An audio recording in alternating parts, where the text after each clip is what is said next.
Hey, they were just in time. I just pressed the button. And hello, dogs. They were like, hey, we heard that. Am I in frame? I can't see. They're actively trying to get Yes, absolutely. in here, too. We got that dog in us in our podcast. Anyway, them dogs.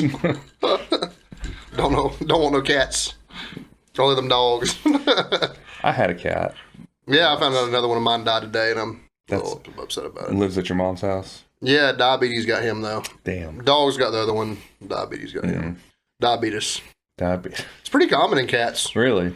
Yeah, and even when me and Sandy tried to put that little fat fuck on a diet, like he would either sneak it from the dogs or find a way to break into the cabinets. Like, that thing was always fucking eating. He was a fucking awesome cat. Abner, you remember him from the other house? The big fucking tabby cat? Yeah. Absolutely. Yeah, I remember him. Diabetes got his little ass. So. Shame. Yeah, sucks, but it is what it is. I'm a lot more attached to dogs than I am to cats. Yeah, me too.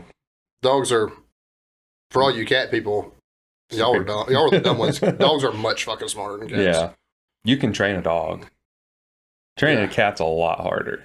Well, they're just fucking stubborn little fucking shits. Yeah. And They kind of do whatever they want. I think that's why most cat people like cats, is because they're like, they just kind of go about and do what they want. And when I want to see them, I can pet them or whatever. And then we just go our separate ways kind of thing. But they're good pets for lazy people. Yeah. Except you got to scoop their shit. I never had to. Well, I mean, every dog has an accident at some point, especially when they're puppies. But once a dog's housebroken, like, dogs don't like to shit where they live. Yeah. So, like. Yeah. It's usually just like, hey, you didn't let me out, or. Yeah, it's something you fucked up if a dog makes a mess in the house. Sometimes my dog occasionally will just like poop or pee in the floor. And it's either because nervous or scared, or she didn't use the bathroom when she went outside. Because she likes to play when she goes outside. I just have a lot better experience with dogs in general. I feel like they got a little bit more soul. They're a little bit more cerebral. Mm-hmm.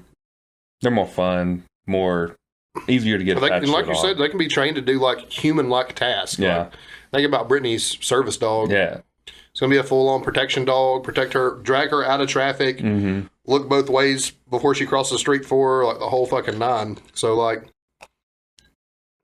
it's basically going to be like a parent that doesn't talk to her. Like, I mean, for real. I mean, it's probably more aware and more, heightened senses than, a human being is, to be honest. Helps her with her anxiety. Like, the things that dog's going to do when it's done with training is just fucking ridiculous. And it's a nice dog, too. Yeah, it's a good dog. Can't train a cat to do that kind of shit. No. I mean, as much as I'm gonna miss the cat because he was a fucking awesome cat, but like,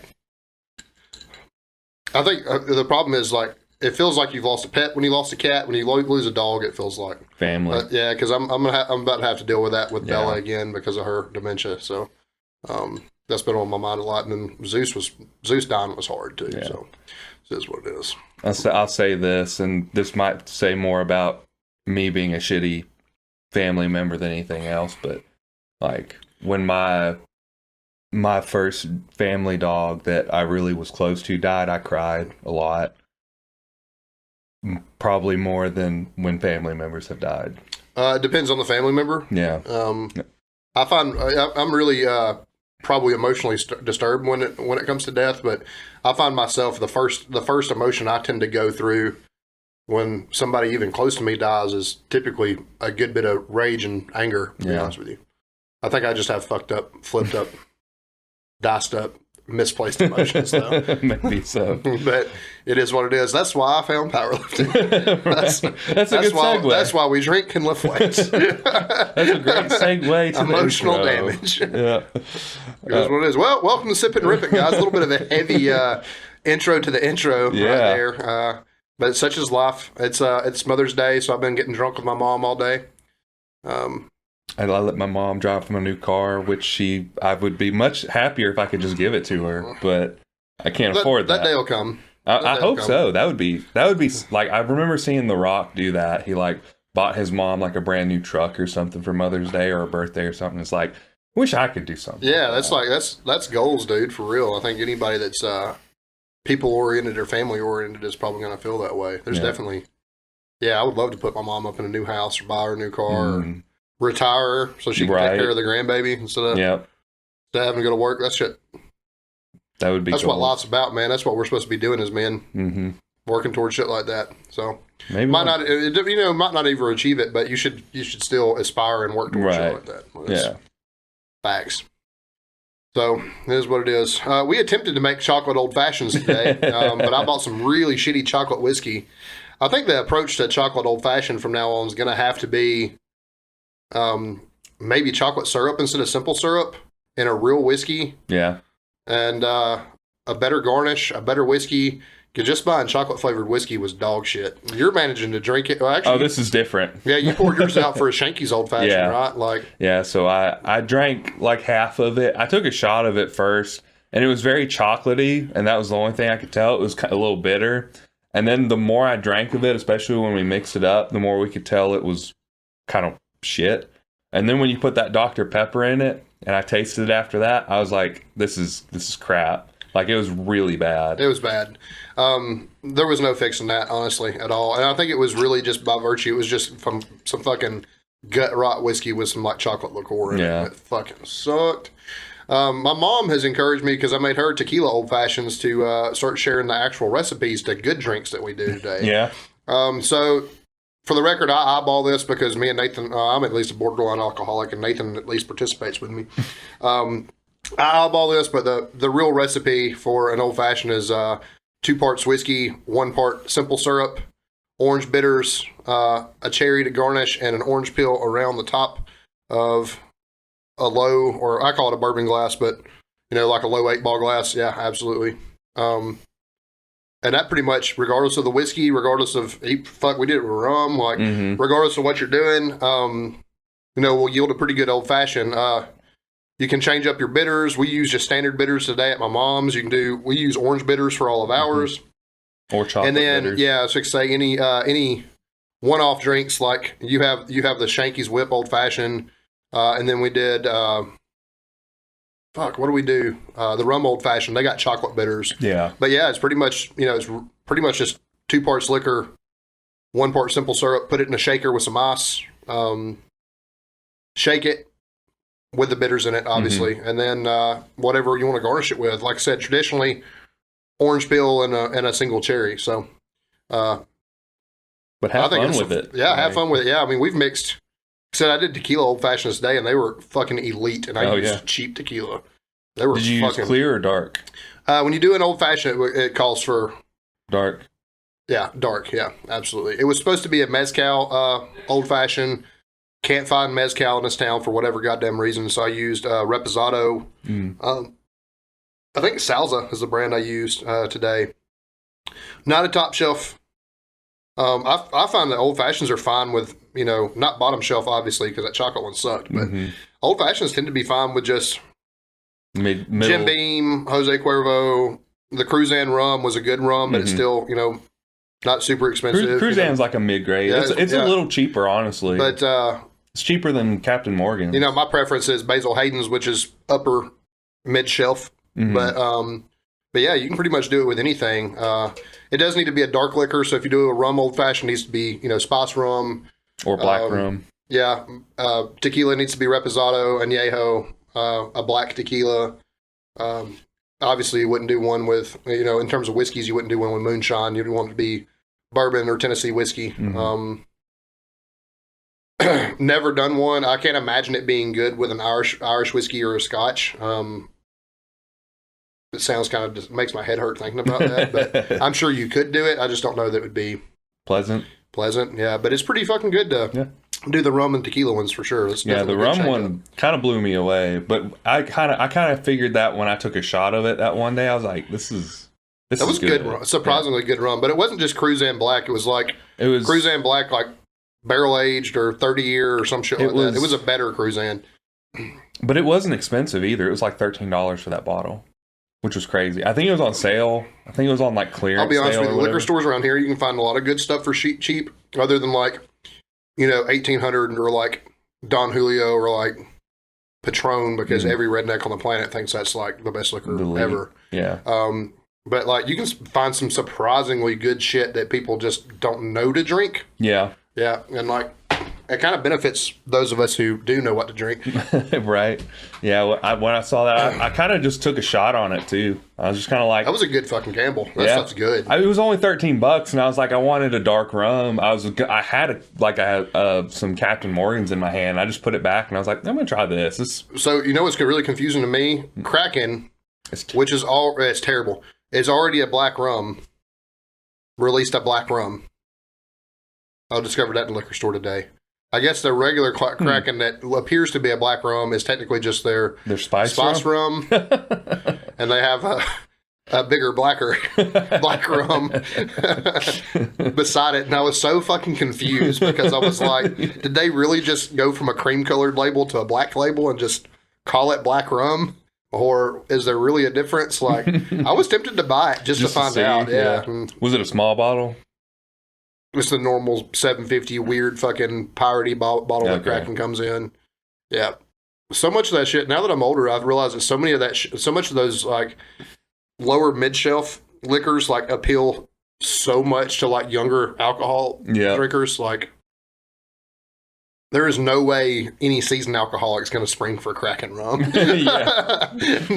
fucking way, dude. You either have a standard or you have no standard. Like, that midline does not fucking exist. Yeah. When you've been drinking heavily for, the better part of 20 years. Facts. Facts. I have enough of a standard that I can't reach for the bottom shelf. That's fair. So actually, I just wanted to say something. This is kind of like a tangent. Because it is Mother's Day. And this is kind of like veering hard left here. But a friend of mine was messaging me a couple days ago. And he said, he's having a baby. And I was like, man, that's really exciting. I'm so happy. Congratulations. All that good stuff. The normal shit you're supposed to do. And I think it was today or last night he told me that they lost it. And I was like, that's, it's really fucking news. Yeah, it's a big bummer, especially because they've been having issues on and on with that situation for a while. And then today being Mother's Day, she was working and someone said to her, Happy Mother's Day if you're a mother. And I don't know, it's just like, man, I felt so bad because they meant so well when they said that. But they have no idea what's going on, and it's just like the worst possible thing. Yeah, that's pretty shitty. And I don't think I feel like I'm pretty good about being aware of most things. I can definitely put my foot in my mouth. But yeah, you should definitely be careful. But that's not something you think of. You just think, it's Mother's Day. People. If you're a mom, Happy Mother's Day. Yeah, you wouldn't think that would bother anybody, but you don't know what someone's going through. You got a million girls that can't have kids that want to be mothers that lose them or can't get pregnant at all or whatever the situation. Yeah, and it could be the same thing with Father's Day with someone who's infertile or someone who maybe didn't have a father growing up and it's like a sore subject, or maybe their dad just recently died, and it's just kind of like, I don't know, it just made me really think about that. People aren't here forever, whether it's babies or moms and dads. So yeah, you should definitely be more careful of that kind of shit. But that's the reason why it needs to be directed toward family.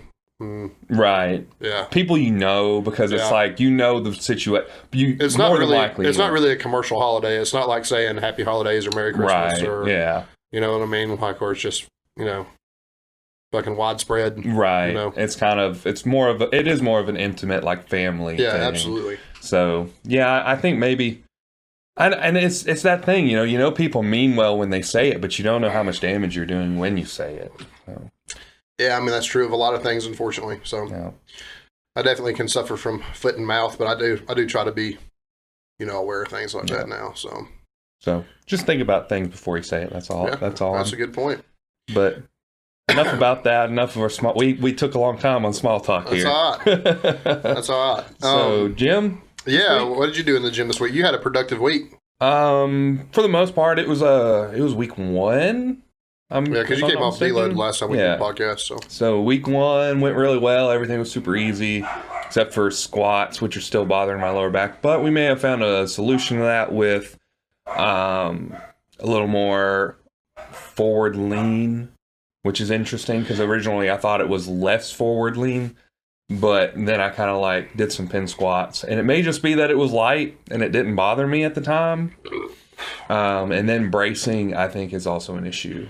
Yeah, you made the point of, and we don't need to go down too far down this rabbit hole because we do got things to talk about, but I do think that a belt can probably make you a little bit lazy about bracing, because I definitely catch that in myself, especially if I'm doing more than, in scenarios I'm doing more than 2 or 3 reps. Yeah, definitely. Yeah. Like, I always feel like I get a good brace on that first couple reps, and then after that, it does seem more like, okay, I got to get through this, take a deep breath. There's a reason go. why pros drive that point home all the time. Yeah.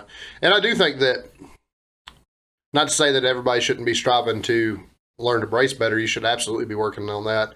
But I do think it's one of those things that you become more aware of and more like hyper aware of the more into powerlifting you get, if that makes sense. Yeah. I don't know. You should absolutely teach a beginner to breathe and brace properly, but I don't know that it's really going to be on the forefront of their mind until either they start having problems like you have, or, they're trying to find new ways to put weight on the bar, because everybody eventually is going to stall. Yeah. But I do think that there comes a point where you become more aware of that than you used to be. Yeah. You know what I mean? Definitely. Because I used to not even think about it. Yeah, absolutely. Like it was always, like, I knew to brace, but I didn't know the specifics of bracing. I didn't know, having a little more forward, like ribs down, was important. Yeah, ribs down's a great squat cue. And that's something you're not going to hear in a CrossFit gym or anywhere, like that. Yeah. But, you really, if you just sit here and arch your back, if your back is arched, naturally your abs are open, so your abs cannot be flexed or braced if your back is arched. So the ribs down cue ensures that you are, in fact, pushing out and bracing with your abs. Yeah. I mean, it makes sense. That's something I could be better about, to be honest with you. Yeah. 100%. The breathe and rise is a bad problem that I have. Your girlfriend Desi does that. We've, of course, she's not really training for powerlifting at the moment, but I mean, that's something that we will probably work on. Me and her will probably work on in the future. Yeah, for sure. Yeah, like when it comes time for her to want to do that again. But like, in the beginning, hell, you even see some pros do that still. Yeah. I do think that you just become more and more aware of your body the longer that you are into some type of fitness. Yeah. I'm not sure that those are cues that, like, not even necessarily cues, because like I said, you should be teaching a beginner how to breathe and brace properly. I'm just not sure that a beginner to an intermediate is going to have that on their mind as much as you and I do. Yeah. You know what I mean? Like, just is what it is. Not that I'm still very much an intermediate, but not when it comes to coaching. Right. So like, it is what it is. But yeah, that's a good point about that. Yeah. But my week was pretty good overall. So what about your week? Strong on upper body for sure too. Yeah. Getting better all the time. Yeah, I think nasty on that. 450 bench is coming for sure. That's definitely. I'm starting to feel more like myself this week. Up over 200 pounds on squat again, which is obviously still a stupid lot. But I'm doing it pain-free and well, like throwing it through the ceiling. No problem at all. It's not slowing me down at all. Deadlifts are progressing a little bit faster than squats are, but because I'm using a generic program that has you move up 10 pounds a session on deadlifts. So I'll be up deadlifting, 350 plus for reps again soon. Squats, it'll be, probably another month before I'm in the 300s. But I'm in no rush to get back to that. Bench press, same thing as I've been telling you guys. There was no problem with my bench press in terms of pain or anything like that, other than that minor pec strain that went away pretty quick after prep was over with. But I'm just taking the time with it to just rectify some small things, mainly the cuffing. Yeah. But I mean, I'm still shit. I mean, I press dumbbells heavier than I got on the barbell until right now. A dumbbell per hand heavier. You know what I mean? So it's not a challenge currently. Yeah. I think next bench press day is like, it's getting on up there a little bit. Shouldn't say that about dumbbells. It's like 170 or something next time I bench press. So I was in a rush, worked out with Casey the last time I bench pressed and did I did a 5x5 in a single set. You know what I mean? I was like, I got to bust 25 of these out real quick. So, I mean, of course, I've done 225 for 27 now. So, I mean, 165 is not exactly slow. Right. I mean, it's going as you'd expect it to. It's boring as shit, and but I'm just trying to build it back right and fix issues. Nothing exciting of note other than I'm a trader and got a Planet Fitness membership to do my accessory work. But I'm just trying to do that to split time between Hartselle and Coleman. There's only so many things. You worked out in the shop this week. There's only so many things I can do in the shop without X amount of machines. So it's convenient for me to go to Alpha to do my barbell and just run across the street to Planet to finish up my accessory work. So the only thing I really can't do there is their dumbbells only go 75. So when I go back to a heavy dumbbell bench, you have to do that at Hartselle. I'm either going to do it, I have to do sets of 30 or I'm going to have to do, it won't be 30, but, I have to do sets of 20 or I'm going to have to, plan that day to be in Hartselle. So, which we got a good dumbbell selection in Hartselle. They go up to like 150 or 160 or something. Yeah, it goes up pretty high, which is really cool. And they got basically two sets of every weight, at least up to 100 pounds. Yeah, so I mean, it's a really good place to work out. Planet's had its benefits. They have a back attack machine. Yeah. And I fucking love that. Great replacement if you don't have a reverse hopper. Fucking awesome machine. I think they're more fun. I think they're more sport specific than like a 45-degree back extension, like we have at Hartselle. That you put your feet in and lean forward on. I like that machine quite a bit. So it's pretty good. It's weighted it's kind of weighted and operates like you would do a barbell good morning. But it's machine loaded. So it's fucking good. I like that thing. I guess there's one other thing that's really exciting is that I did plan on getting Joe Sullivan for my prep. Yeah, that's going to be really good. That's going to be dope. And I may get him depending on how the rest of this month goes, I may get him a month early if my squat still is having issues to get him to try and help me take the whole month to fix my squat. But if things go well on that, then it'll probably just be the 3-month prep. But it's pretty exciting. I'm pretty jazzed to work with him. It'll be cool. Yeah, I mean, if there's anybody that's going to fix your squat, it's him. Yeah. Me and you had private discussions about this that we haven't had on the podcast, but we talked about a local coach that I use and Ron, which honestly Ron would be a great option. Yeah, and if you wanted it in person, what I mean? Yeah, he was definitely like my second person. I think he's the best option in the state of Alabama, even with Les Keys moving back. I think Ron's a better coach, and I've not been shy to say that publicly. But you have an opportunity to have, and Ron is a professional. You have an opportunity to have an absolute fucking legend coach you like you are going to have in Joe and like I had in Brandon Allen. You should absolutely fucking take it. Yeah, absolutely. And I wholeheartedly believe he's going to take my squat to where it needs to be. And we know it's looking more and more like you'll lift 800 on deadlifts in your lifetime. Yeah, it's looking more and more like that. It's looking more and more like that you might bench 5 in your lifetime. That fucking squat, for whatever reason, with people that are built like me and you, and you're obviously a lot thinner than I am, but with tall people, it's fucking evades us, dude. Yeah. And you're going to have. We know this, but you're going to have 600 plus pounds, if not 650 plus. Just to stay in the game. Yeah, just to stay in the game. Even in the state of Alabama. I mean, the WRPF state record is 606, and I want to beat it in October. Right. The question is, will I be able to? And I feel like with Joe helping me with my squat, I will at least beat 606. I want to say that it was Texas method, maybe. And this is some old man training, and I'm actually looking at doing something similar. Whichever lift that you're better at is what that program focuses on. Like you might only, if you're a better deadlifter, you're going to deadlift twice a week. You might only squat once. Like it's not to say that necessarily you neglect the other lift, but they're like, if I can take it and run with it. That's becoming more and more appealing to me because as much as squat's my favorite movement in the gym, I'm doing it 4 times a week right now. I can do it all the time and love it. Every squat session I do, I enjoy, so long as it's, pain-free. But I'm kind of looking at that kind of program now and just fucking running with the fact that I could potentially, I don't know that I'll have an 800-pound deadlift in my lifetime, but I feel like I could have a 700-pound deadlift in my lifetime.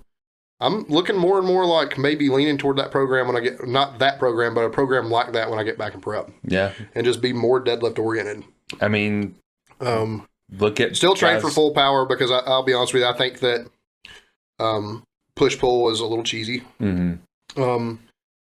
I think it's cool to register for full power and then push pull. That's Right. cool. But like, you know, I'm always going to want to do full power. Yeah. But so I'm never going to neglect it. But you know, I am of the mind now. I might just need to take deadlift and run with it. Right. To be honest, I mean that's fair though. I mean, you think about guys like Dan Grigsby. He's got a monster deadlift, and squat is just kind of. It's coming on though. It is coming on. He's going to have an 800-pound competition squat Yeah, for too long. for sure. But you think about his prior squats, you know. I mean, rolling up in competition with like a 530, 540-pound opener, and we're still finishing with 620 or so, but you know. Still a good squat. I mean, it's like, and then deadlifting over 1020 or 1060. You know, like something nuts. Like, oh, well. He's good. He's a pretty good bench presser, you know. He's decent. You'd think he'd be better than he is just because of his size. The size of his upper body is. But the guy's been totaling 2,200 pounds with like no squat. Yeah. you know what I mean? Like compared to other pros, obviously.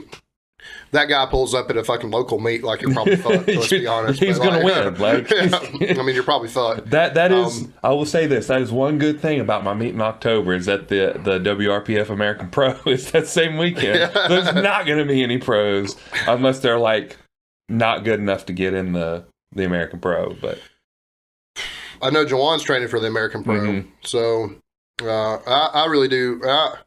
I spoke to Ron at Kristen's meet. He wasn't there, but he actually texted me while we were having some dead time. I think Jawan and Ron are the best representation Alabama has right now. With looks like Oldham's probably at least part-time in strongman. Perseus is back in bodybuilding, or is he? Or retired from powerlifting anyway. I knew he was out of powerlifting. He hasn't made a post in a long time. I mean, you always have up-and-comers that, you know, we could probably sit here and really think about and find them. But it seems like Alabama is probably as ripe for the picking as ever. Now, I don't know how many records RPF, the WRPF being new, I mean, you could definitely set a lot of records. Yeah. But it seems like there is a gap, throne waiting to be taken in the state of Alabama, to be honest with you, with everything in fairness, though, the WRPF has some not like egregiously high standards for their records, but they are like not achievable by a standard person. Like, they're not. You can't be an intermediate and go hold a state record. You have to have some sort of skill to get these records. You're gonna have to be at least a low advanced level athlete. Yeah. You're probably not doing it with a class 1. You're probably gonna have to have an elite total to break them. I'd have to look at the numbers to know. I think some of the girls were probably about a class 1, to be honest with you, but I feel like the men probably more. And it also depends on total, tested, untested. They kind of adjust for that. But it's pretty interesting, and I think you got as good a shot as anybody. Yeah. I mean, so far nobody has touched him, at least in my weight class. I know Josh, he took the Masters record. Yeah, he deserved it. Yeah. He did really well. I can't remember what he got. Do you remember? It was shy of 15 again, wasn't it? 14, 15 yeah, or so? That was his total, but his record that he set, I don't remember what record he set. I'm sure there were Masters. Yeah, records. No, but I can't remember what it was in. Total or deadlifts or squat. It's probably benched. He is a monster bench presser. He's a really good bench presser. Yeah, he's a good bench presser. All that's time benching in a suit, probably. Like his CNS is just like, this is heavy. Yeah, he was really well prepared, I think, for a bench press most of the time. He's also got a pretty good build for a bench press. He does. He's kind of an underrated squatter. I mean, he could be. Yeah, he's a good squatter too. He is. Yeah, he's a good raw squatter. Of course, you know he's a wraps guy, and that's fine. But he's a good squatter. I think his deadlift is something that probably pains him a little bit. But I think some of the problem is he pulls sumo in a suit and pulls conventional raw, and I think that there's not a lot of transfer. Maybe a lot. I think that I don't know. I think that there's probably transfer. Like we talked about that as accessory work and stuff, but not. I think that there's probably not. It makes neither well practiced. Right. Yeah. But he's a really pretty good deadlifter, to be honest. You know, consider the guy's age. I mean, he's in his 40s. Yeah. Later 40s, I think. So I believe so. He's a grandpa. I know that. He's a badass. I love Josh. Good guy. But yeah, I mean, it seems like I said, it seems like there's a path to take Alabama over for you. Yeah. Well, in my weight class, there's some big dudes. Honestly, 181, 198, and 220 in Alabama are pretty fucking tough. Yeah. 242 seems to be pretty soft. 275 is pretty solid. I've seen some good 275 lifters. 308 is Tank. Yeah, he's kind of hard to beat. Yeah, I mean he's got such a good squat. Yeah, I mean but I mean compared to the rest of the world, 308 in Alabama is not exactly beating the block down. Right. You know what I mean? So I mean Tank, with the exception of probably Tank. Yeah, Tank is the 308. Yeah, that's probably some people would be very upset about that, but I prove us wrong. Right? Yeah. I mean, Show up. Tank's kind of the shit, dude. Show up, man. Did he not compete at 275 at your meet? He may have. That would have been a scary motherfucker to see at 275. He was. He's built like a cannonball. He really is. I mean, like, he could very easily be either one. He could very easily be a super heavyweight, but he could, with his build, he could be whatever he wants to be, I think. Honestly. What's interesting is he was the only one that beat me in the whole meet. He was number one, and he beat me by, I think, 80 dots points. I don't know if it was quite that much. It was a lot. It was a lot of dots points. It was ass whooping. Yeah. I was runner up to an absolute monster. Yeah. I have never gotten a chance to talk to them personally, but him and his wife seem like such good people. Yeah, his wife's an absolute fucking monster too. Yeah, she was third. Yeah, she was third, and I don't think she was far behind me in dots. Him and her won the lifter of the day, right? Yeah, for male and female. Yeah. And I think the guy that I beat would have been fourth place overall. Yeah, I think so. I think his name was Matthew Gray, I want to say. He won juniors lifter of the day. Yeah, he was a solid kid. Yeah, he was. He was a little chippy, but it doesn't. It's kind of fun looking back on it. Yeah, no, I mean, he was nice after the fact. Oh yeah, like I shook his hand, told him he was badass lifter. He told me the same. Like, went our ways. Yeah. Like he was fun to compete with. Like there was a little chippiness in the warm up, but like chippiness is good. We talked about that. Yeah, it's good for us. So man, we're spending a lot of PR time. songs. Yeah, we got some stuff to get to. We're already 30 minutes into the episode. Oops. Oh well, this is going to be the We Rant episode. I've got some new shit from bands I've put on here before, but still new shit. I bet it's Acacia Strain. One of them is, absolutely. Yeah. But the first one is Thy Art is Murder, and their new single, Join Me in Armageddon. Oh, I got to check that out. I haven't heard it yet. Cool. Join Me in Armageddon by Thy Art is Murder. What do you got for me?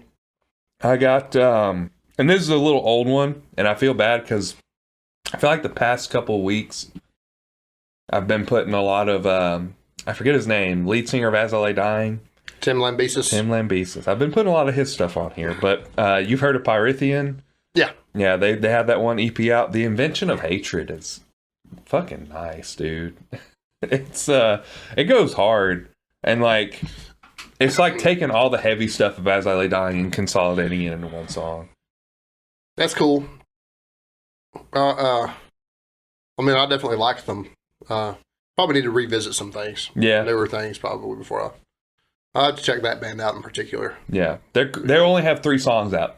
They only ever put an EP out, but it was. If you ever talk to Clay about it, he's like, that's the best music that he has put out ever. Yeah, I mean, I can see that. Yeah, I mean, some of the metalcore stuff wears on me a little bit. Yeah, it's not seems like a resurgence of it to some extent. You know what I mean? Which I don't necessarily mind all of it, but I don't know. I would probably label it as deathcore more than metalcore, to be honest. Well, that's probably a big step up then. It's definitely heavier than a lot of, like, there's no choruses and like clean vocals. It's just him being full of steroids and angry. That's cool. That's cool. My second play was the Acacia Strain. Hell yeah. And they released an EP and a full length at the same time, both of which are good. But the EP is intentionally long songs. They're like, 8, 9 to 15 minutes long, every song long. They're pretty long. So they're not necessarily good gym music in my mind. But off of the full length, there is, God, I fucking love this song too, so much. It's really two songs, but I'll listen to them as one. The name of the first song is Chain, which is just fucking awesome. It's only about a minute and 45 seconds long, and it immediately goes into another song called Fresh Bones, and both those songs are just fucking brutal. And like I said, I listen to them as one, so that's the reason I'm giving two songs as a single entry. That's fair. That album plays really well listening beginning to end. So right. I highly suggest doing that. Is it similar to how like Between the Buried and Me has done a lot of their albums, like Colors and? It's probably not. It's probably not. That well thought out. Okay. I wouldn't say, but it's a very good record, just beginning to end. Gotcha. Like you would be missing something if you just hit shuffle on the record. Right. Sure. That makes sense. I'll put for my second. Have you heard of the band Of Sulfur? I feel like I've put them on here before. Talked about the song "Lost" is a song that I like a lot. That was the song that I was putting on the list. Yeah, I don't think it made the list, but it's been brought up on the podcast before. Yeah, that song is fucking brutal. Yeah, it's really fucking good. Good vocals in that band. Yeah. And I'm a musician. I don't really give a fuck about vocals most of the time, but that dude can. I'll say this about the vocals on the new Acacia Strain. There's some kind of corpse grinder-ish moments on it. Some things that Vincent Bennett does, it's almost a little bit more monotone, but in really good, tasteful places for it. And it's kind of fucking rules, to be honest with you. I'm gonna have to check it out. I don't think I've listened to it all the way through yet. It's fun. It's kind of a dirty, like not super high fidelity sounding, like just super dirty sounding records. So, but man, there's some good shit on it. That band always kind of amazes me, to be honest with you. So, they've kind of done like so many different things and done it well. The EP with the 3 songs on it that are kind of longer are it's kind of some stoner jams in a way. It's really long, like kind of reminds me of old Sleep stuff, like really slow pace, like it's different. Yeah, to be honest, it's I think the new full length is different for them, but that EP is definitely different. It's different. I'll have to check it out. Yeah, it's good shit, man. So onward to the topic of the day, and this is a really simple one. We polled you guys on good old Instagram. This may or may not affect my future here. So what the question we ask is, we want to know what the perfect powerlifting gym looks like to you guys. So me and Nathan are going to get into what it looks like to us, but we're going to read y'all's answers. I will not include names just in case they're potentially incriminating to anybody. First person was nice enough to give us 3 responses. They said they definitely want a grungy look to it. Mm-hmm. Which I think that appeals to most powerlifters in general. I think so too. The next thing they said, and this is going to be one you hear repeated a lot: several squat racks, loud music, lots of chalk, no cardio. Yeah, powerlifters kind of hate cardio for the most that's part. Pretty funny. And then the same person, their last entry was lots of big butts. Yeah, hell yeah. So you got to have a big butt to have a big squat and a big deadlift. So that's true. Yeah. I don't have either. That's the reason I suck at powerlifting. The next person says lots of kilo plates, combo racks, power racks, and specialty bars, and the smell of ammonia. And I think I said this to you earlier. Just like get a bottle of ammonia and put it in the air vents, and it just like feeds into the whole area the whole time. We just need a system. Just like they're just constantly feeding ammonia. Like nitrous oxide for powerlifters, just like a purge button on the wall that I can hit and just fill the whole room with ammonia. Yeah, somebody's just like, hey, I need a PR. Can you help me? And you're like, yeah, I got you. Just hit a button. And everybody's gagging. It's just like a big red PR button. Yeah, that's it, baby. That's a pretty good, that's a pretty good idea. Next person says a lot of the similar. She actually posted two as well, I should say. Competition equipment, kilo plates, chalk, a leg press, reverse hopper, other power lifters, and some type of PR board, scoreboard, something to that nature. And I think a PR board is actually really fun. Like, it actually like builds a lot of competition inside of the gym, like healthy competition. Like you see somebody's number and it's really big, and you're like, God, I want to get there. It should piss you off too. Yeah, a little bit, it should just drive you. You know, it should be like, I want to beat this person. And they went on to emphasize the competition equipment: power bar, deadlift bar, competition bench, deadlift platform. Next person says they want a friendly, uplifting but competitive environment. And I think the scoreboard, big thing for this person was they don't want to feel like an outcast, like they do in a commercial gym. Yeah, because a lot of commercial gyms, it's either going to be like mom and dad's like trying to get a little healthier, or you're going to have fucking dudes with giant egos like we deal with, fucking mad and scoffing that you're benching 200 pounds more than them. Yeah. I mean, that's something we deal with. We talked about it. We deal with nearly daily where we're at now. Just get looks. We love the gym we're at. Yeah, no, it's a great gym, and the staff is super nice. And every time I've talked to the staff, they've been helpful. But yeah, some of the members there, it's just with any like non-powerlifting centric gym, like you see these dudes, they're outlifting you by hundreds of pounds, and they're like, man, fuck this guy. Instead of being steroids. Instead of being like, maybe I should learn from this guy. You know, he's obviously a lot further ahead than I am. Maybe I should learn from him. They're just, I don't know. They just get butthurt. The next person may or may not be a co-host on this podcast says, I just want gym homies that'll pin my cheeks and spot me. You ever seen that movie with Anthony? I think his name's Anthony Mackie, the guy who played Anthony Mackie, the guy who played Falcon. Yeah, you talking about Painting Game with The Rock and Mark Wahlberg? That movie was a mindfuck. That movie fucked my head up so bad. But that scene where he's like got this really long needle and he like stabs it in his butt and injects like water. But it's supposed to be steroids. Dude, it's perfectly okay to get like a 3/4 inch or 1 inch needle. You don't have to have but for Hollywood, sniper rifle to fucking put a pin in your ass. Yeah, I mean, they had to make it dramatic for Hollywood, right? But all them guys, all them guys are on fucking gear. Like, they know that shit was fake as fuck. Yeah. Like, The Rock was in that movie, dude, and I know he claims to be lifetime steroid. That's full of fucking shit. Yeah, he's at least got an elite TRT doctor that helped at the very minimum. At the very minimum, yeah, he's got more growth hormone than we can afford. Probably. I mean, he can afford it. Like, he can, but we can't. He could afford a lot. Another one repeating itself a little bit, but this one's kind of interesting. Plethora of squat racks and deadlift platforms. Also, an emphasis on post-workout recovery. So you think like a sauna, maybe a cold plunge? I'm thinking more along that lines. I know this particular person has someone close to them that does PTA work, so I'm not sure if he's maybe even talking about like massages. Yeah, or some type of physical therapy. But anyway, that's not a really bad idea. No. And the last one says eye candy is a must, and that's a really interesting one. Not because that person's being funny about having people to look at, but I think most powerlifters would say that commercial gym dress codes are probably a little too strict. Yeah, I'm not personally somebody that's going to take my shirt off in the gym, but I know 1,000 other powerlifters that are probably going to lift shirtless at least half the time.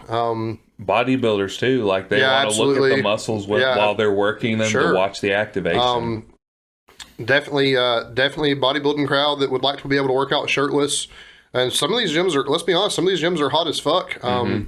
It's probably weird for a fit girl to go from doing like CrossFit and being able to take her shirt off and just wear a sports bra to go into a commercial gym where, she feels weird to be in a sleeveless shirt. Yeah.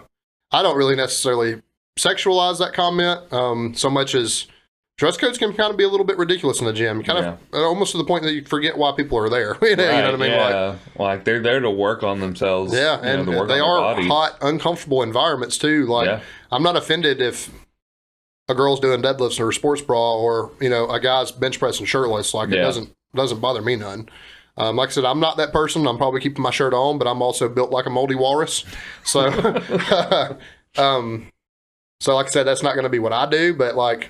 Lax dress code, I think for most part, something we can all get behind as powerlifters. Yeah, I mean, I wouldn't care if somebody was 300 pounds at 20% body fat, or like 275 and 5% lifting. Like, I don't care. It doesn't bother me one bit. Like, as long as you're in there enjoying, the real thing is, like, as long as you're like not in my space, I don't care. Right. Like, that's the big thing for me. I'm surprised that nobody said space. Yeah. Like, having enough space to, like, get around people to do their lift. But I guess when you think about, like, some of the comments were a plethora of squat racks, you think, as long as they have, like, a decent amount of room between them, you probably have a lot of room, right? Something I've thought about often with a powerlifting gym, especially in our little town, if you're from outside of Coleman and don't know Coleman is about as rural of a town as you can imagine. It is a little country bumpkin ass town, but we have this fucking group of people here, a growing group of people here that think this place is goddamn Beverly Hills for some reason.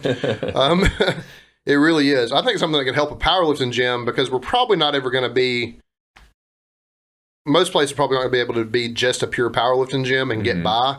I think the key to one is honestly having a member cap or doing it by invitation only. Yeah. Like straight up West Side style. Like, if a member or an owner of the gym didn't invite you to work out here, fuck off. Yeah. I would be willing to pay more for a gym where I knew that everybody in it is like-minded and the same shit's happening. Like, everybody's kind of working toward the same goal.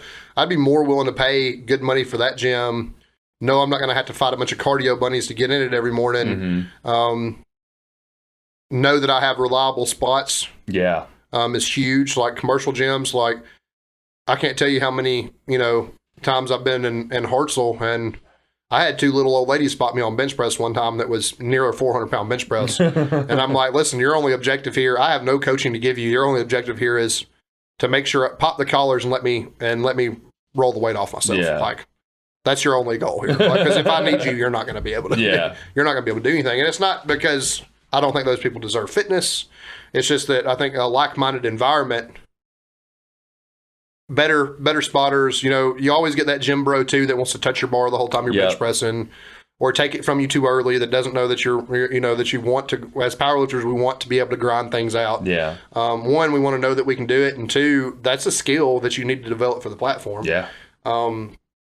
Yeah. So it's not that I don't want to sound like I'm being not being inclusive, but I think ideally for me, what matters more than space when it comes to getting around is to just make sure you have people that are aware of what's fucking happening in a powerlifting gym. Yeah, because there's really, like, there is an order, there is a flow to it. Yeah, that we don't see in a commercial gym. Yeah, around here, there's just, I mean, there is a group of powerlifters around here. It's not huge, but there is a group of powerlifters here, and they're very spread out. So if you concentrate them all into one place, you're gonna have a better time. Because our powerlifting community needs unified. Yeah. That's very true. And we were getting there at one point. Yeah, through Anytime Fitness in all fucking places, which was not necessarily ideal, but we were getting there. Yeah, because there was a lot of people, a lot of powerlifters, a lot of people that liked it, and there was people getting into it because they saw what we were doing. Unfortunately, there are powers that be that did not appreciate that, despite it being, the bulk of their personal training business and the bulk of their money. So I have to wonder if those people are feeling regretful about that, since I've been replaced by a 1-in-3 boxing coach and a dance to fit instructor. but it really is a growing thing in this town, and we are spread out all over the county now. Yeah. I'm not talking shit about the garage. That's the newest gym in town, and that's probably a wonderful place to go lift. But now with it, we have powerlifters at the aquatic center. We have powerlifters all the way up in Hartselle, and me and you. We have powerlifters at the aquatic center. We have people, the garage. We have powerlifters at. We have people driving out of town, and Josh Smith that goes all the way to Birmingham to train. You have powerlifters now training at my nutrition store at Alpha. Like, we're spread across, and it just seems like, I think one of the appeals to me about, potentially doing something like that is that it does seem like what everybody needs could be consolidated into a single environment. Yeah. And that would be honestly ideal for everybody, I think. It's not to say that I don't want bodybuilders in a powerlifting gym. I think, especially more seasoned bodybuilders, it would be an absolute asset to have them in the building. and for them to want to participate. Not necessarily even in powerlifting, but just in gym activities and stuff. But yeah, I think that just having people that understand the flow. I've thought a lot about how awkward meet day is for first time lifters. Yeah. Because I have a lot of experience running a combo rack now. Like I can adjust a combo rack pretty quickly, but none of my lifters see a combo rack all the way through prep. Mm-hmm. And then they get on the combo rack and they're like, they shit in their pants because they don't know how to set the rack height or anything like that. You know what I mean? And I can't tell you how many times I've stayed behind after my lifter's done, obviously, but stayed in the warm up area to run combo racks and shit for people I didn't even know because they need help. Because they can't even, adjust a rack for squat or bench press. So, I mean, I think that helps. I don't know that I necessarily would want a monolith because I know that WRPF does lift out of a mono sometimes, but for the most part, we're always coming out of combo racks. And that's a huge investment and a huge amount of floor space taken up for something that we may not ever use in competition. But yeah, I mean, I think that just having a place consolidated, and I think the people would make it flow better regardless of the space size. Yeah. Yeah, that's true. Just a lot less fucking nonsense. Just everybody knowing what's going on, like you said, like going there, like, even just talking with somebody, you may talk to somebody and be like, hey, I'm going to go for a heavy bench press on next Tuesday. He's like, oh, well, I'm going to be here next Tuesday. I can spot you kind of thing. Yeah. Like just having that kind of like community and stuff. Yeah, absolutely. And not to mention just people to learn and grow together. We talked about this. One of the great things about CrossFit is the community atmosphere of it. And I think that there's probably, because it's a one-man sport and not a team sport like CrossFit can be, I think there's a view of powerlifting that is just this fucking lone wolf fucking. But you look around at the other successful powerlifting gyms in the area, you look at Iron Empire, which neither here or there, but they have a great community. They always support each other. They're growing together. Ron's gym, Ron's had, Jawan's in and out of there. You have Ron himself. You have Ron's business partner, whose name escapes me currently. A dozen extremely strong female powerlifters down there. Some really strong men. I mean, you just got like huge community there. You look at the compound, or technically Awakening Strength and Huntsville. While I don't necessarily look at them as being like super successful or record breaking, that's a really good community. Great gym community there. Core S&P in Huntsville. Heidi's gym, I know that that's a good community. I know that they're good coaches. Charlie's gym in Tuscaloosa. Like, you have these in other major metropolitan areas. Coleman is ready for it, and we don't have anything like that here. Yeah, we have to be lone wolves in Coleman. There's no fucking pack to run with because there's not a single place to bring us all together. Right. There are in these other places. Yeah. So I don't know. I think that's like I said, just getting everybody together, and then just everybody understanding the sport and not having general fitness people or just bros that hit arms 7 days a week with a thumb up their ass standing in your way. I think it would go a long way for us. Yeah, I think so too, honestly. The only other thing you could have is just like an emptier gym, like a home gym. Yeah, I know a lot of professionals have home gyms. Yeah, and a lot of that's based on convenience. You know what I mean? With me having a baby on the way, I could see that being a really convenient thing for me eventually. But I'll be honest, I think that community is something we lack in this area, and that we probably fucking need. Yeah, I think the closest thing we had to it was at any time. But we know there that even though there was a time we all felt welcome there, we never really were. Yeah, unfortunately, welcome. That was how it ended. People talking out of both sides of their mouth on that. So, where do you fucking go?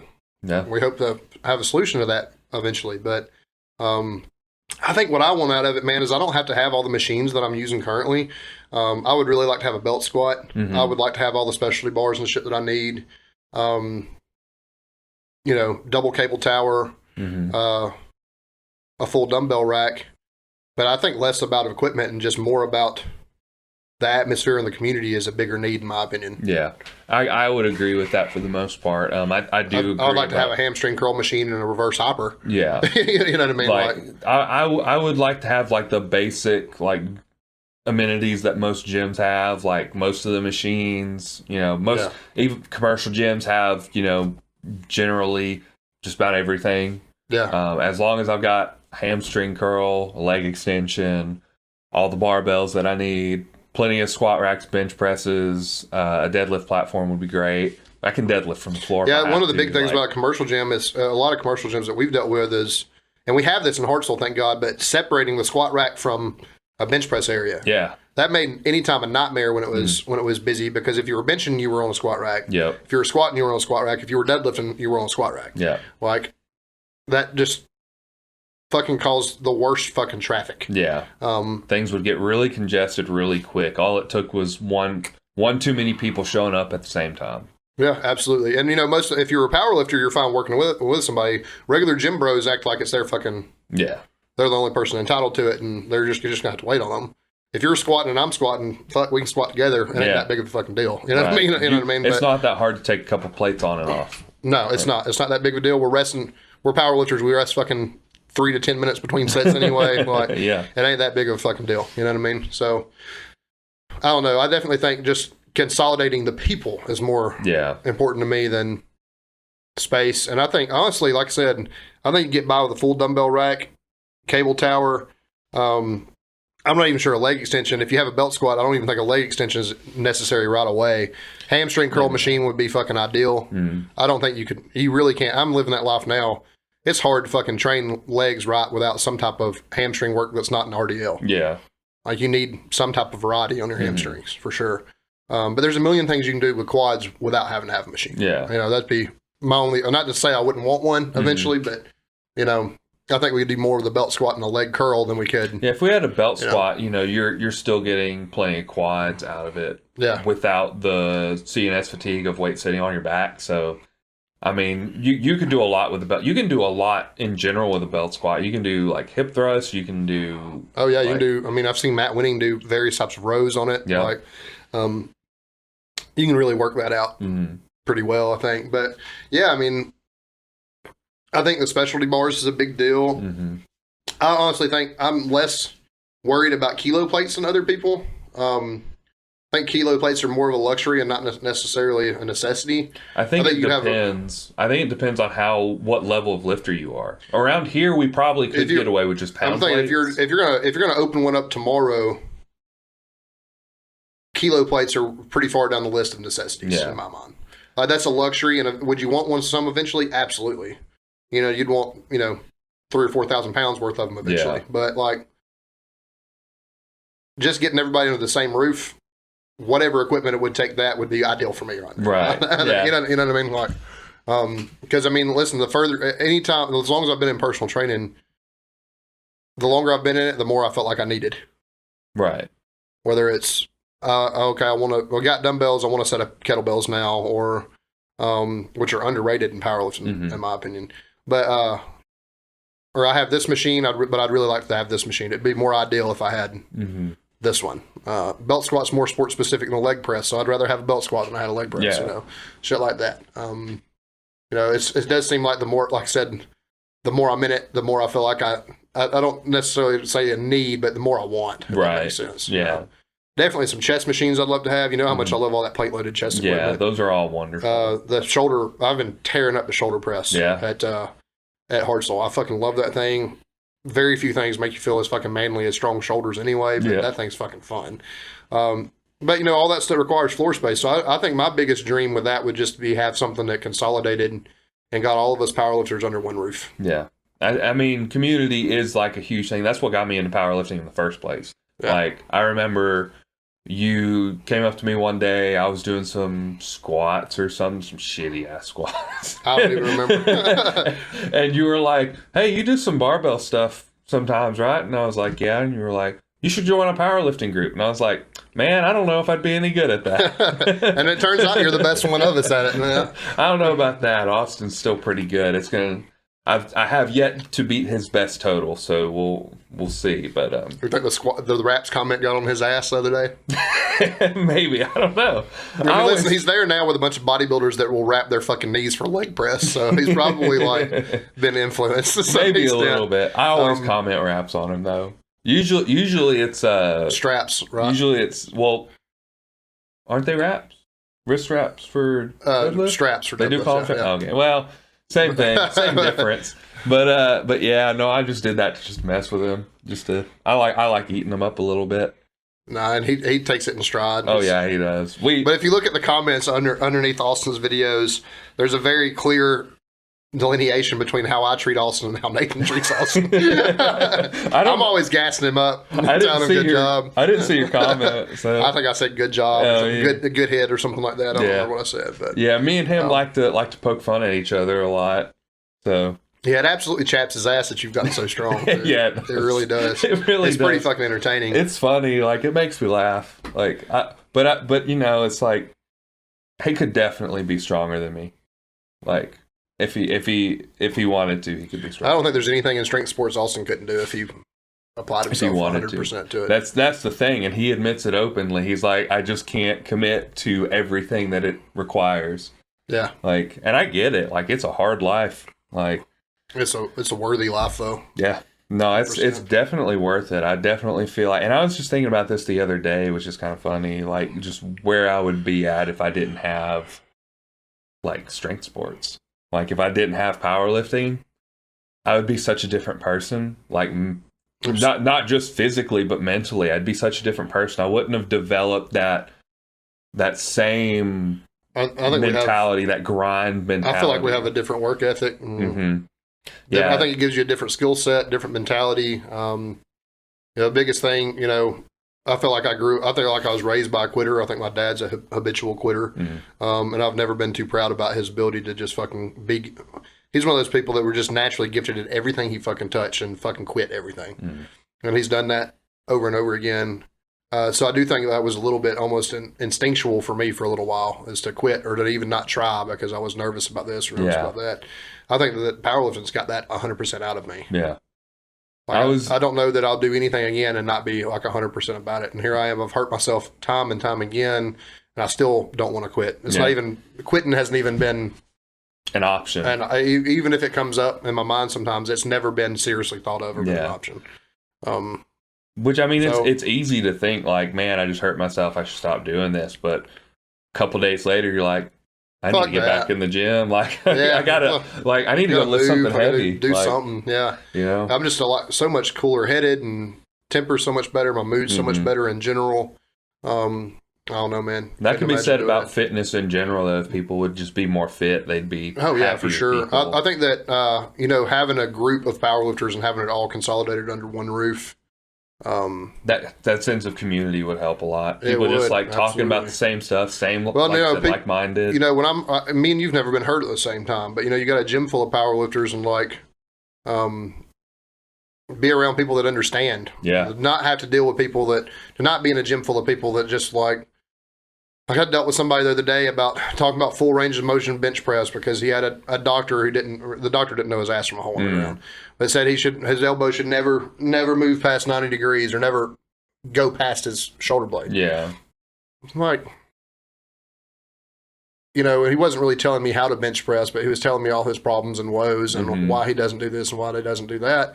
And that's all well and good. But like when you're hurt, you don't necessarily want to hear about, as a powerlifter at least, you don't necessarily want to hear about somebody that would be perfectly capable of doing something and they choose not to because they're basically just fucking scared. Right. That's not the mindset I want to be a part of and want around me in that gym environment. Yeah. You want someone to be like, oh man, it'll get better eventually if I can get back on the horse. But you're gonna get better. Yeah. And you're gonna do your full depth squats and your pause bench press and your full length deadlifts. Like, yeah, absolutely.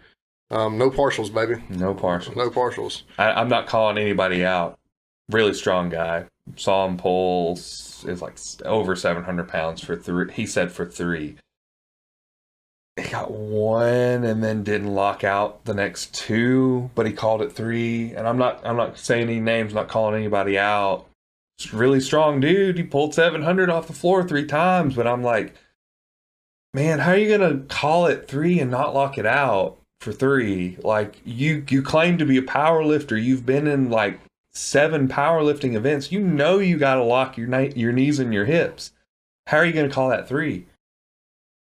I mean, it just is what it is. And you're still going to have that in a powerlifting gym. And I don't think getting out of a commercial gym is going to just completely alleviate that. But, I just think, similar mindsets and stuff like that, something we need in our little powerlifting community. And I think, I believe that, most of the powerlifters in our community do have the same mindset, or at least very similar. Josh Smith posted something that Panora had posted about what powerlifting used to be and how diverse it used to be. Mm-hmm. And let me just see if I can't find it and read that quote. Just because I thought about it, as soon as you said Josh Smith posted, I thought you were going to talk about his Facebook post where he's talking about 3 pounds of chicken, 3 pounds of beef, 4 pounds of rice, and 3 pounds of vegetables. I was like, damn. I don't know where that came from, but that's what he cooked for a week and a couple days. He was talking about the inclusivity of powerlifting. But this is Greg Panora, who, if you don't know him, is 7 all-time world records, multiply, raw, various things. But anyway, he says part of the beauty of powerlifting is it's always been inclusive, even when the world wasn't. It's always been a counterculture. The weirder you were, the better. Cops could train together. It transcended racism, sexism, and everything. And the only requirement is you just had to be fucking strong and you were welcome. Yeah. Or have a desire to be strong and you were welcome. That's pretty fucking true. With all of us spread across the county, though, and all of us Coleman lifters even we're spread across 5 or 6 counties. Yeah. Because we're having to go to other places to do this. Mm-hmm. Kind of fucking sucks. We're not going to get to experience that. Yeah. At least not until something opens that up. level of inclusivity, or anything until we stop training alone. And the only way to do that is to have one spot to go to for all of us to go to. Yeah. That would be ideal. That would be the dream. Yeah, absolutely. And I think that, I don't think it necessarily have to be all power lifters. I think that if you just had a mindset to get better, I think it'd be a welcome, you'd be welcome in that Maybe place, even just like, you just want to get strong, right? Yeah. Like that's your whole goals. Like you come to this gym and they say, what's your goal? Like maybe even you just have like an interview before you offer a membership and be like, what are your goals? And they're like, well, I just want to tone up. It's like, this isn't the gym for you. Someone comes in and is like, I want to get as strong as I can. You're like, you got it. Sign up, baby. This is where you need to be. Yeah. Right. Yeah. And whether your goal is powerlifting, bodybuilding, strongman, whatever, but your goal is to get strong because you have to be strong to compete in any of these. Yeah, absolutely. It's part of it. More weight means more hypertrophy. It means you're stronger. It means, it covers all the bases for all of those people. Yeah. Shit, I don't care if CrossFitters would want a part-time membership in it if they were there to build get strength. better at fucking clean and snatch and squat, bench, deadlift, overhead press. You know what I mean? That's fine with me. You know what I mean? That's cool. Olympic weightlifters. I just want like-minded people. Yeah. I don't necessarily want to deal with the just toning crowd. Mm-hmm. I don't necessarily want cardio bunnies. Yeah, if you had a big enough facility. Yeah, I don't want them, to be honest with you. It's not to say that I wouldn't have cardio equipment in there. Right. But yeah, I don't want those fucking people. Yeah. I don't want a runner talking about his mile time when the rest of us are standing around talking about bench press. Mm-hmm. And you know how fucking big chested they get over, but I bet I can move more total weight over X amount of time than you or whatever. Maybe, no, the fuck you can't. Just fucking sit down, go to fucking Planet Fitness, bench your fucking 20-pound dumbbells, run your fucking mile, and leave us the fuck alone. I really do want that. It doesn't sound inclusive, but I really do want that environment of like-minded people. Mm-hmm. The people themselves can be as different as they want to be. Yeah. I don't care. But I want a common goal and a common place to achieve that common goal. Yeah. I think that's the ultimate goal, right? The tribe. The tribe. I want a tribe. Yeah, absolutely. Yeah. And I think Strength Tribe Fitness, coining it now. I read some, and he ended up, the author of these books ended up being an asshole, and it is what it is. But I read some books about barbarianism, just older ways of thinking. But he talked about people, but specifically men, having an inherent need to be part of a tribe. I don't know that I need to be a part of a tribe necessarily emotionally, but when it comes to reaching physical goals, the people you surround, your friends, so maybe it is emotional to some extent. It's really, really important for those people to have don't have to be the same ideas, but it's really important for those people to have common goals. Yeah. They say, you know, one of the most important things about making yourself rich, about like financial stability and moving forward, is to surround yourself with people that are financially stable, successful people. Like, Right. it doesn't matter that they got to it in a different way than you. It just matters that the goal was common and you had to stand to learn something from that person. Yeah. I do think that a more tribalistic view of the world can really, really fucking benefit when it comes to achieving the things that you want to achieve. Yeah. Well, I mean, you think about it. Anyone who has achieved a certain amount of success, whether it's in business or powerlifting or whatever, they got there somehow. Yeah. Whether you get there the same way or not, they can still say, "Hey, this is how I got here," and you will be able to take something from that and apply it to yourself. Yeah. I mean, you have this I think you have this like socialistic idea that, well, this person only got this way because of X, Y, and Z. Well, there may be some truth in that, but they were willing to put themselves in that situation to be able to apply X, Y, and Z. Right. You can't really say that this person's only rich because dad was rich first or something like that. Well, there's plenty of fucking trust fund kids that blow all their daddy's fucking money. Plenty. There's plenty of people that take themselves from the trailer park or from the fucking ghetto to fucking penthouses in big cities and every exotic car they want. Like, you know, you look at finances, like people from all walks of life find a way to make it. So that shit just doesn't apply, man. I mean, it doesn't. But there is a need, if you want to point to that, there is a need to be around people that are like-minded. That are, and preferably people that are a little bit better than you and like-minded. Yeah. Is really, really important for growth and success and stuff like that. And I think it applies to all areas of life, but it certainly applies to strength. Definitely. I don't think I would have gotten as strong as I did without Austin, you, and you have to have people around you that elevate you. And now we're looking into a really unfortunate thing about all of us being spread out is that this lack of community, like we don't really have that currently. You know, I just did an entire prep by myself, ended up being the strongest I've ever been. But like, how much better would I have been if I would have had somebody there too?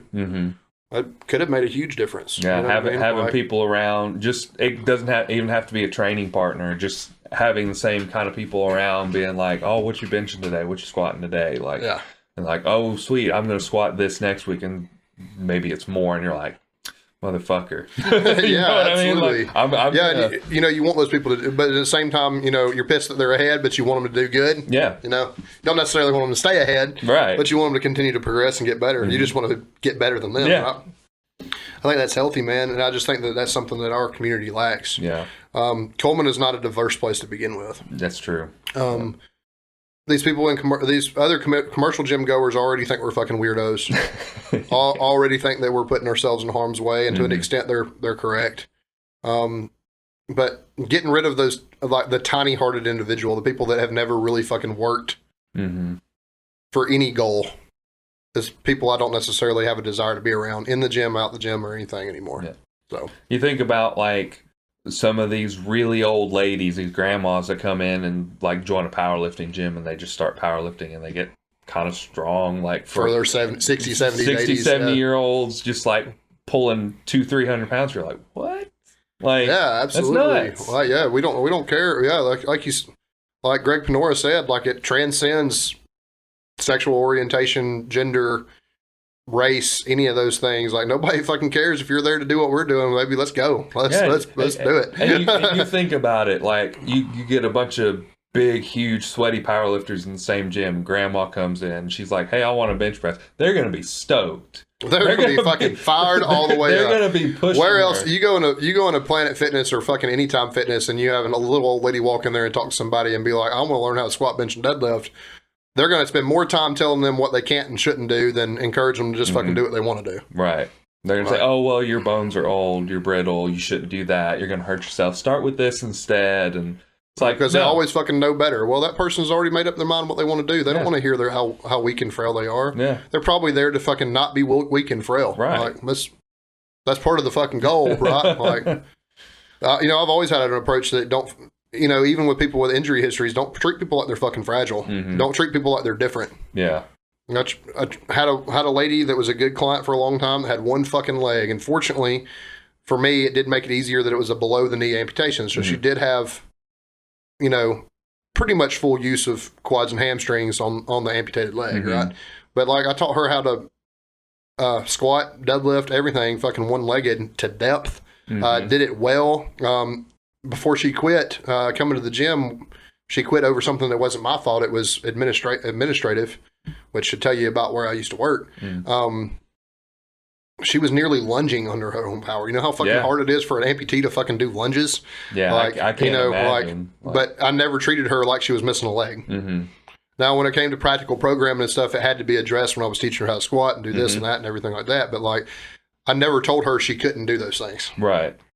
And I wouldn't, if I had another person come to me tomorrow, I wouldn't teach them that they can't do those things or tell them they can't do those things. So we'll just figure it out eventually. Yeah. Whatever the situation is, we can figure it out somehow. So I don't know. And that's the beauty of doing what we're doing in the community we're in versus Gym bros at the absolutely Planet Fitness. Yeah, I mean, people don't want to be told they can't, man. People don't want to be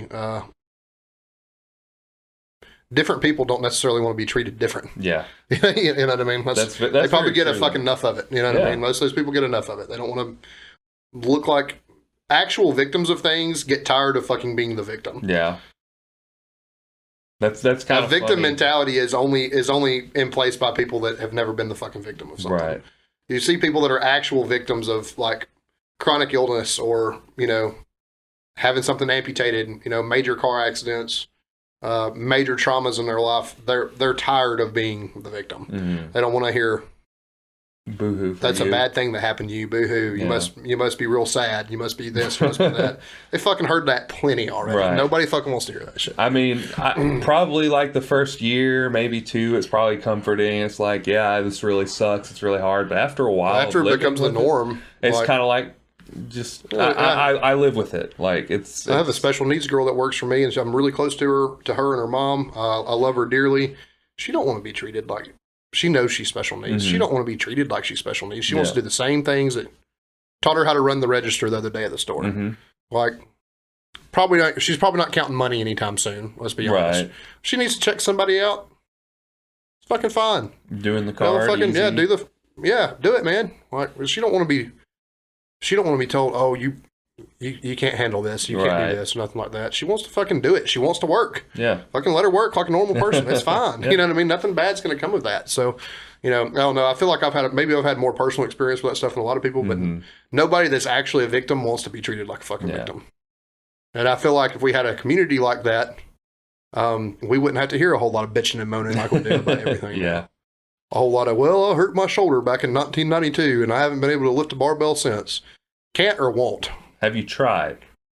Can't or won't. Yeah, that would be my question. Have you can't tried? Can't or fucking won't. What is it? You know what I mean? It is what it is. End rant. We need a better community here. That's what this whole thing was about. So. Yeah. I think we have a good community. We're just not together. Yeah, I mean, that's the truth. I think the distance is a problem.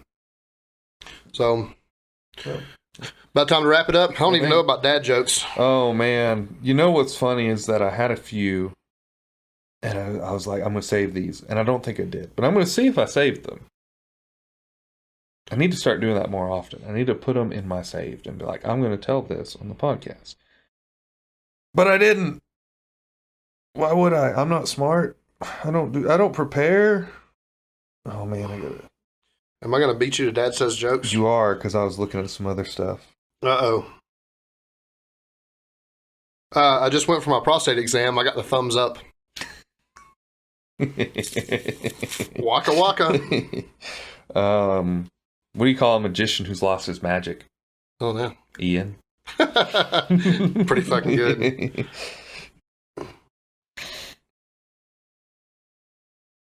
At the age of 65, my grandma started walking 10 kilometers a day.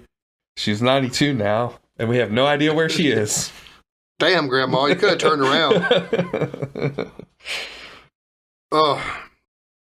On Monday, we start Diarrhea Awareness Week. It runs until Friday.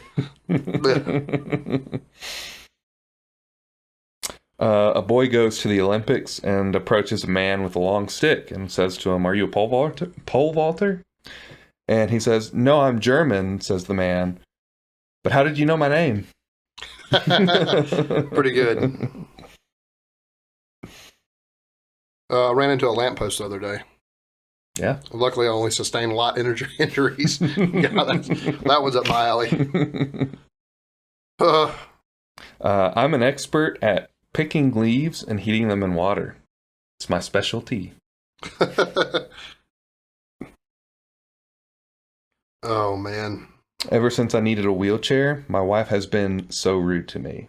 She's been pushing me and talking behind my back. Good one. Man, I think we've just about wore that side out. I don't know if we said this one, but this one's may get some hate. I tried to remarry my ex-wife, but she figured out that I was only after my money. That's pretty funny. Kind of messed up, you know. Kind of messed up. Kind of true in some situations. So, raised 5 stars on Apple. I have an update on that. I don't know if I said it on the podcast, but thank you guys. Spotify we were at last time I checked, we were at 11 5-stars on Spotify, and Thank only you so five much. only 5-star ratings. Amazing. So that's wonderful. So keep it up. 11 for 11. 11. Yep, that's it, baby. Make a wish. I wish for dinner. I'm out.